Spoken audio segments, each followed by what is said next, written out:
Hey honey badgers. Okay, the other day I uploaded a video where I said one of my buzzwords or buzz themes for canvases was tropical, sort of, I don't know, watery, I guess. I like rain, I like tropical, I like waterfall images, all that kind of stuff. So that's what this video is. This is going to be all sort of beachy, coastal, waterfall, watery type canvases. This one I believe is Amazon find. Everything else, as far as I know, I think I found on Temu, so I will link as much as possible down below. Huck is just off camera over here, kind of eyeballing me and whatever is going on over here, so yeah, he came from a local shelter. He's very cute, but I don't have a link for him, so you'll have to find your own black cat situation. So yeah, we'll start with this one and then I'll get into the Temu pile here. This is just a random Amazon find that I thought was kind of nice. I was a little bit iffy about it. It sat in my cart for a little bit because I saw that it was a 30 by 40 and I was a little bit worried how well it was going to come out with all this stuff going on. But when I thought about it, I figured, as far as I know, I don't think it has any animals in it. I think it's just the waterfall and then the surrounding botanicals. So thinking about that, I was like, yeah, you know, it might be worth a risk. And I think when I got it, it dropped down to something like $4.99 or something like that. I can't remember now, but it went on a sale price, so that made the decision easier as well. So this is the kit that comes with it. Pretty much a basic kit. You get 2 pens in it instead of 1. You get a little, it looks like, I don't know, 4 or 5 bags. You get that light pink wax if you have a preference between dark or light pink, and then a pink squishy. So pretty basic kit overall. This is your image. So pretty clear for a 30 by 40. It has 25 colors in it. Whoops, sorry. The way my I was about to say harness, but that's not the right word. The way my tripod works for my phone holder, the way I'm able to film on my phone is I have to turn the camera towards me, or I have to turn the viewing screen towards me and the camera towards you guys. But the way the holder is, it has to sit over the middle of my phone, so it's hard for me to see where my frame is exactly. So I have to kind of guess what you guys are looking at in the middle of where my frame is, where the holder is holding my phone. So that's why if things get a little bit out of frame every once in a while, it's because I can't quite see what y'all are looking at all that accurately, but I'm trying here. This is the first holder I've found that can substantially hold my phone over a larger surface. I've had those desktop ones that work all right, but I was trying to find a holder that would work with my phone for like the larger canvases, and I found this one on Amazon, which is, it's not perfect, but it's doing a lot better than any of the other ones I've worked with so far. So yeah, anyway, this is the canvas from Amazon. So you just get some rock work here, a small waterfall, and then it's basically just botanicals all around. So yeah, I thought it'd be nice. I thought this would be good for when I've done ones that are you know, a lot of dark brown, dark blue and stuff, and I just need a little bit of a switch up with a lot of color. I thought that one would be fun because the colors in this one are certainly very watery and green and tropical looking. So there is, let me see, number 4, is that? Okay, so this pack here, there is some, sorry, rocking you a little bit. There is some 310 there. So I'm guessing that's going to be the spacing in between these leaves to make them look more dimensional. So yeah, you do have some 310 black to do in there, but it doesn't look like a whole lot. You get a little bit of different, you know, yellows, yellow greens, some light purples, and some reds and stuff for the flowers to pop them out. So overall, yeah, I think it'd be pretty nice. All right, getting into the Temu ones. Oops. Here's another waterfall one I found. It's a rainbow waterfall. Let's see. I think I might have taken the toolkits out of some of these, but you know, it's Temu, so they probably all came with the basic ones. So yeah, nothing crazy to describe about this one. It's just a rainbow waterfall that I thought would look kind of cool once the colors came together. This is another one I'm a little bit on the fence about. It might come out a little bit messy looking, but it might work for what it is. Because there's not a lot of animals or anything. It's basically you're doing it for the color pattern. So it could be all right. The key is kind of small in the corner here, but it's 22 colors. And you do have DMC. So it's a little bit more calmer color palette on this one. There's a little bit more softer purples and blues. There's some light pinks. Looks like there's a little bit of soft yellow in the back. So yeah, it's a little bit more muted than I was expecting, but it could still be nice. And you know, because this is a rainbow one, with rainbow canvases, a lot of times if you have spare drills from other kits, if you don't like a particular color that comes with the kit, if you want it to be a little bit darker, a little bit brighter, you can change that out. There are no diamond painting police that are gonna get mad and be like, what are you doing? No, put whatever color you want in there. So I do that sometimes when I do rainbow kits, because sometimes, I don't know, when they run it through the computer, sometimes the computer doesn't always put the color that would be visually most suitable next to each other. Sometimes they pick a really random one that is kind of harsh looking when they run it through the computer system to map it out. So sometimes you do have to use a little bit of like, I don't know, what do you call it, artistic discernment, and be like, no, that needs to be a little bit smoothed out. So that's what I do with a lot of my canvases. If I get to a corner where I'm like, oh, I don't like how that's shaded, or I don't like the effect that's making, I don't have a problem with being like, okay, that's going to be a different kind of green. And if anybody else doesn't like it, I mean, they're free to get their own kit and do it exactly how it's graphed and make themselves happy. That is an option. So yeah, if you've ever felt guilty or weird about that for whatever reason, don't worry about it. It's your kit. If you've spent the money on it and you're buying it for your collection, put whatever color you want in there. You're doing it to make you happy. So yeah, that's that one. And then I got one of these little ones. This is another one I took a risk on because I don't know if the detail is going to work out or not, but the fish face was so damn cute that I thought I would give it a try. Oh no, I think it's going to be fine. Okay, yeah, I got the little, almost looks like it's from Finding Nemo or a fishtail or something. This one still had the kit, so yeah, it just comes with basic kit. But yeah, just a little 20 by 30 fish face. Very excited. Very happy to see everybody.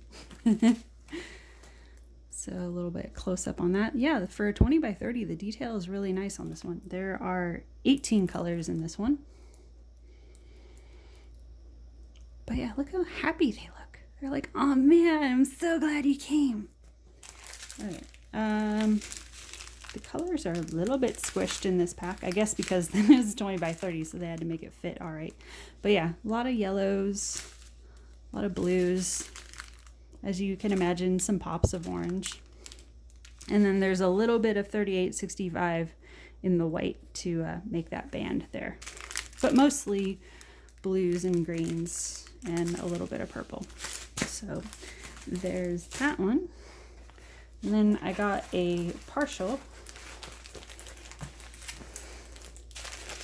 Again, basic toolkit. But yeah, just a pineapple partial I thought was kind of cute. I thought it might be kind of cute in a kitchen or something. Let's see, this is another one where some of the colors are a little bit more muted than I was expecting. I mean, you do have your bright yellows and oranges. The green is sort of like a spring green, and it looks like, I don't know if you can see in there, it looks like that's that white that has a hint of green in it. So that's probably going to be you know, when you do shading in a lot of canvases and they put 310, this is sort of going to be like the opposite effect. You're going to use the minty white in the shading here instead. So these are the more muted colors. So you have a little bit of that sort of denim blue, and then you got some like olive green in there, and then a darker, it's not quite a hunter green, but it sort of reminds me of the green you see in like hunting lodges, and then some sort of candy pink in there. So I don't know, I guess it's decent. Okay, well, when you look at it like that, you can see a little bit more brighter colors. So maybe it's just the way they have them wrapped in here. So I guess there are some decent bright colors in here. Ooh, it's hard to see, but there is a kind of a, is it a 550? I saw a pop of bright purple. No, I don't see 550 on the list, so I'm not sure what. That's interesting. I don't even see a purple on the color code here, so I'm not sure what that purple in there is, but it's bright though. So you can kind of see it behind the green there. So yeah, pineapple partial. We're gonna make sure that one stays right side up because we're not running that kind of shit. But yeah, I was kind of drawn to this one a little bit because one of the things I was trying to do with diamond paintings over the years is I was trying to gather like you know, when you can get those what do you call them? Keep thinking landscape, skylines. I was thinking landscape, but I was like, no, there's a specific word. When you can get those skylines of cities, I was trying to get ones of all the different areas I've lived in my life. And I have one for San Diego. I have one for Nashville. I don't have a skyline for New Orleans, but I do have one that's like one of the downtown areas of New Orleans I used to hang out in a lot. So I have one for that. I couldn't find one for Charleston. I spent a good amount of time in Charleston. And if you go down to the Bay Area in Charleston, there, at least when I was there, it's probably still there, there's a giant pineapple statue. And the first time I ever went to Charleston as a teen and I saw that, I thought it was really bizarre. I was like, why would you just randomly put this big ass, what looks like a brass statue of a pineapple in the middle of a park? And then I was told later that that is actually, I don't know if it's the entire South, but I know at least in the Carolinas, it is a symbol of welcome.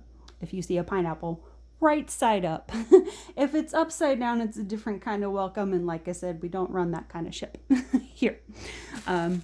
No shame to you, just not the kind of scene I'm into. Okay, so yeah, so I got that one. So got partial pineapple. Guess we'll go on to this one. This is just another small 30 by 30 that sort of reminded me a little bit of Sunset Cliffs in San Diego. Another area I used to spend a fair amount of time at as a kid. If you all know like Sunset Cliffs and La Jolla and all those kind of areas, this sort of reminded me of that energy. So I was drawn to that. This is another one, if you're not into brown in diamond painting, might not be your kit because that's basically all that's in here. There is a tiny bit, I believe, of green that comes through here, like that sort of olive green, and you get a little bit of yellow here. It looks like there's a little bit of white, so that's probably to make the definition in the waves and maybe in the clouds here. Everything else is brown. With, well, it looks like no, that's the green. Okay. I was going to say it looks like there might be a little bit of gray in here, but no, I think it's just different types of browns and neutrals. There's your yellow for the sun. And then the sort of olive green is behind this little bit of 310 here. 310 is going to be in the shading along the cliff here and like down at the bottom, but I think that's it. But yeah, mostly brown. But what I'm thinking is one of the sealants I have that I use on diamond painting sometimes actually has little bits of copper foil in it. So I was thinking I might use that once I'm done with this to make it slightly more interesting and sort of like sparkly, like make it look like the sun is hitting the water and all that kind of stuff. So yep, got that one. There's 18 colors in this one. And then I got a couple mermaid ones. Kelly, if you're watching this, I'll just have you know, when I was setting up for this video, I had Under the Sea stuck in my head, pulling out all these canvases. My friend Kelly that pops into my social media every so often, we've been friends since we were like 9 years old, and when we were kids, she was obsessed with everything Little Mermaid. I think she still kind of likes Little Mermaid, but maybe not to the level of when we were kids. But when we were kids, she was all about anything related to the Little Mermaid. So whenever I see mermaid stuff, part of me always thinks of Kelly for a minute. So this is a mermaid in shadow, kind of, with like the, I guess, moonlight coming off of her. It's going to be pretty dark, but I thought that there was a lot of potential to do some AB work here. So maybe some like yellows and stuff in the moonlight area, and maybe some blues and purples. Maybe use some of those oil slick ones out here in her tail to sparkle that up. You're not going to have a ton of definition in her face, but I figured because of the way the picture is, because she's in shadow, probably won't matter much. So if you get this one, it is in the sugar packet style bags, just so you know. But yeah, if you're into dark blues, dark purples, this is going to be your jam. Because this is pretty much, there's a little bit of, it looks like a light pink. That's probably to create the light effect here and in some of her hair and stuff, but it looks like the bulk of this is going to be, I can see right off the top there's a bunch of 550 in here, so if you're a 550 purple person, that's all over this thing. I'm guessing there's probably a good bit of 939.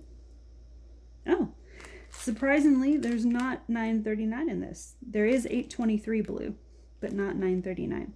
There is also 154 purple, which is that sort of like kind of wine color. So yeah, there's a little bit of that. So yeah, dark palette people, this might be your thing. And there's 22 colors in that one. Okay, the other mermaid I got was this vibrant, whoops, sorry, bumped the camera again. Vibrant rainbow one.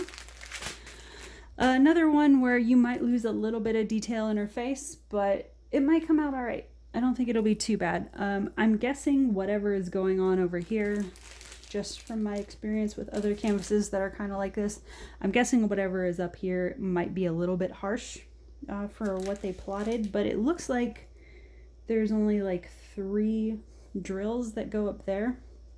So I'm thinking, because this is a mermaid canvas, what I might do is take a very light AB and put it there on her cheekbone.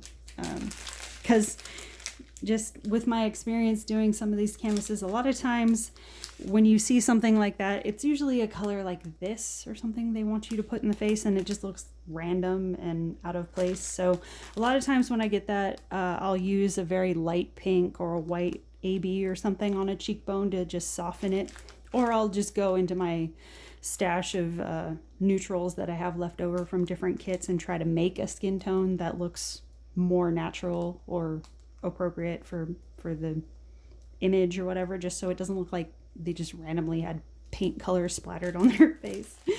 But other than that, I don't think I'll have any issue with this. I think it'll come out great. I'm not entirely sure what's going on over here with the image. That might be part of her hair. It doesn't look like part of a fish anything. So yeah, I'm not quite sure what that is. I'll have to look at the original image because I don't think you can really tell too much off of that. It's pretty small. Yeah, I'm not sure what's going on over there. But whenever I order kits, I always pull it, as long as they have one. I always make a screen grab of the original artwork, just so if I run into something like this, I'll have it in my inventory books that I can have an idea of what was supposed to go there. Just in case I get a canvas that is a little bit too blotchy in the printing, I can kind of guess what I need to build in that section to make it sort of look like what was originally there, if I need to do that sometimes, if it's just too blurry to make out. So yeah, I'll probably have to look at the original art and see if that was in fact supposed to be a fish going behind her, or if that's a strand of hair, or what that is. I'm not entirely sure. But that and the little bit on her face right now, looking at it, seems to be the only places where I'll see maybe some trouble spots. Overall, the drill field looks pretty clean. There are 23 colors in this one. But yeah, probably not hard to figure out. I was mainly drawn to this because of the bright color palette. I do work on a lot of canvases that are very dark brown, dark blue, dark purple, which I don't mind, because, you know, whenever I'm working on a canvas, it's because I like the image, and so I don't mind putting the work into palettes that are maybe not as exciting sometimes, but every so often, you know, you need a break from just looking at dark all the time. So yeah, these are fun to pull out every so often and kind of escape a little bit and go really bright, but I also can't do these all the time either. If I do these all the time, I'll start wanting to go to something that's more muted. So I try to do a mix of both here and there. So these are the blues you're going to be working with, like lots of nice watery aqua blues, obviously. The colors are maybe not quite as bright as what you might imagine. Well, there is a bright yellow in there, and a pretty bright green. It's not like a neon green, but it's pretty bright. And then you get some oranges in there. So it's bright, but it's not going to be like in your face rainbow bright, I guess. So yeah, that's what's in that one. And this is a 40 by 50 size, but again, this is one where it doesn't look 40 by 50 in person, so I'm guessing, and you know, I've said in other videos, I'm not one of those channels that breaks out the tape measure. I'm not that hung up on it size wise. As long as the image looks all right, it can be whatever size it wants to be for me. But eyeballing it, it doesn't entirely look 40 by 50 size, like a true 40 by 50. So I'm guessing the drill image is probably closer to a 35 by 45, just so you know. Okay, couple more. I'm going to save that one for last because that one's just too cute. All right, I got this one. This is another one I sort of sat on for a while. I was like, do I want to do this one? But yeah, it grew on me, so I figured I'd go ahead and get it. This is a lighthouse image with like a swirl pattern in the background. I don't know if I can try to get the glare off of it. Sorry, I gotta do like a reach around thing with my stand here. Gotta get all intimate with it so I can get the glare off of this for you guys. There we go. Okay, so it's sort of like a mosaic pattern of a lighthouse with like some storm star imagery building up in the background. I don't see any boats in the background, so it's pretty much just the lighthouse and then the cloud formations with the stars in the back. But yeah, I just liked the pattern. The more I looked at it, the more it was growing on me. This swirl image, I thought that was really unique, because you see plenty of lighthouse images that have like the storm clouds in the back and all of that, but the way this one was sort of swirling in this mosaic pattern, and you get this cloud formation that almost looks like a mountain coming up, and then you get this that almost looks like one of those you know, when you see this in like old style Japanese art when they do the wave, almost looks like that. There's a lot of, it seems like there's a lot of nods to other types of art styles in here, which I thought was cool. So your palette is going to be naturally a lot of stormy blues and grays. So you're going to get a lot of grays and browns for the rock formation and the lighthouse up in here, and then you get your deeper blues for the water and the sky. Let's see, is there? Yeah, there's a good amount of 310 for up in here, and some shadowing back in here, it looks like. And then more darker blues and some grays. You do get a little bit of light color I don't know if you can tell that yellow back in there. And then you get a little bit of some orange and, well, basically that's it. You get some yellow and some orange. There is a little bit of neutral in here behind that blue. So yeah, you get some orange in there to pop that out and some yellow mixed in, probably around the light area, and some neutrals to build up the lighthouse building, and then some of the clouds in here. And probably in the stars. The stars are probably another place where I may work some ABs, because that's typically what I do if I have a canvas that has stars. I won't necessarily put the ABs in all the stars, but I'll try to mix them in, just so that when you're moving the canvas or you look at it from different angles, every so often you'll get a pop of metallic or glitter or something coming through. So yeah, that was the lighthouse one I found. This one has 24 colors. And it's marked as a 40 by 40 canvas. Again, another one that looks kind of small, so I'm guessing the drill field is 35 by 35. All right, last one for this video. I picked up a Stitch canvas, Lilo and Stitch, because next to Beauty and the Beast, this is one of my favorite Disney stories. Because every time, oh God, I get choked up every time Stitch does that speech about, I forget how the exact wording goes, but when he's telling his alien family about his Earth family, and he's like, they're broken, but they're still good. And I was just like, it kills me every time. So yeah, Stitch is one of my favorite Disney characters.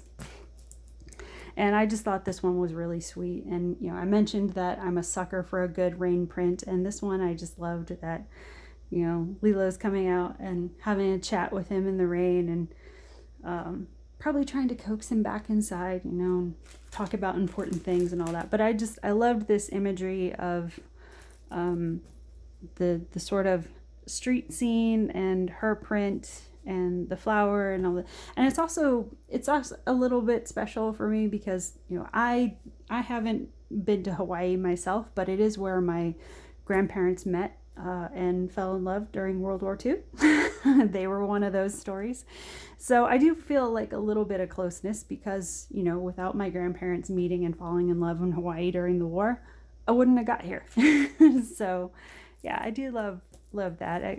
Whenever I see the Hawaiian print, my grandma frequently, I don't know if she does it so much now. I think she kind of stopped doing it as much after my grandpa passed, but all through the time I was growing up, my grandma was always very much into the botanical prints. And my grandpa, she had this thing about buying my grandpa Hawaiian shirts, and my grandpa told me one time that he was not always really in love with them, but he wore them because it made my grandma happy and she loved to see him in it, so he would just wear them because it made her happy, basically. And he said he grew into liking some of them, but he's like, no, there were plenty of them that I kind of side-eyed a little bit, but he's just like, but I love seeing your grandma happy, so I'll wear the damn shirt. And that's the kind of guy he was with her. And they just, between them, had the cutest damn love story. And so when I see prints like this, in a way, it also makes me think of my grandparents and their story. And then also because it's Lilo and Stitch, and it's one of my favorite Disney stories. So had to get this one. I think I have a couple other Stitch ones coming up in a haul pretty soon. I don't think I've hauled them yet. I think they might still be in the mail. But I have some smaller ones that are coming in as well. Because I do have somewhat of a collection growing of Stitch images. I've done 2 or 3 of them, I think, and I have some more that are in my collection that I haven't done yet. So yeah, at some point down the road, I'll probably have a little bit of a wall of cute Stitch images. So anyway, this one is 22 colors.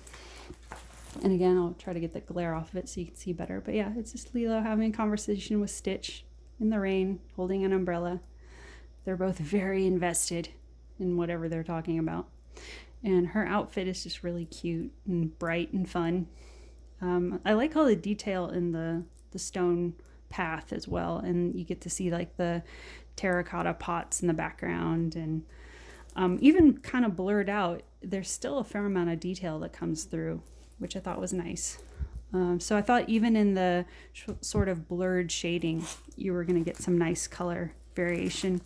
Like back here, you get some lights. I thought that could be fun to sort of metallic out just a little bit, just to, you know, indicate that there were lights there. So your color palette is going to be a kind of earth tone, but also it's a little bit like light pinks and soft pinks, mostly because of like the ears and her hair, and well, not her hair, but like her outfit and stuff. Get that sort of sherbet orange look in there. It looks like, yeah, there's some 3865, so that's probably in the lighter shading areas.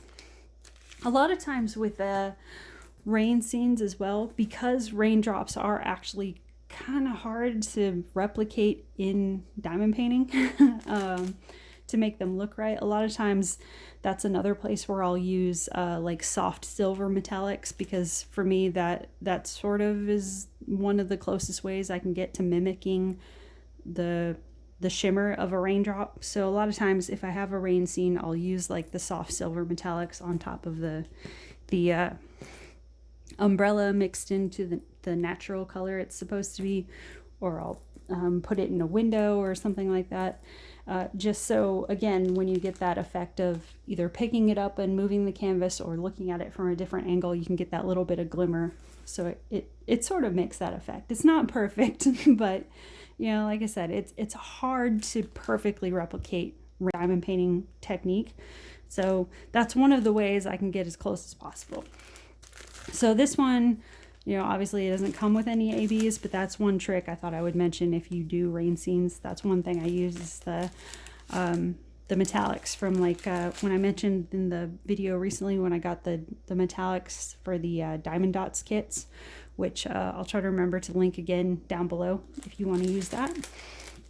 But that's one trick I use. So yeah, pretty simple, calming color palette on this one. And if I didn't say, there are 22 colors in this one. So that's it. That's my haul for watery coastal waterfall images for this haul. I keep hitting this thing, I'm sorry. For mostly Temu, that one from Amazon, but mostly Temu. So if this is one of your buzz themes, I guess we'll call it, let me know down below. And let me know which one you were most drawn to, and we will talk soon. Bye, guys.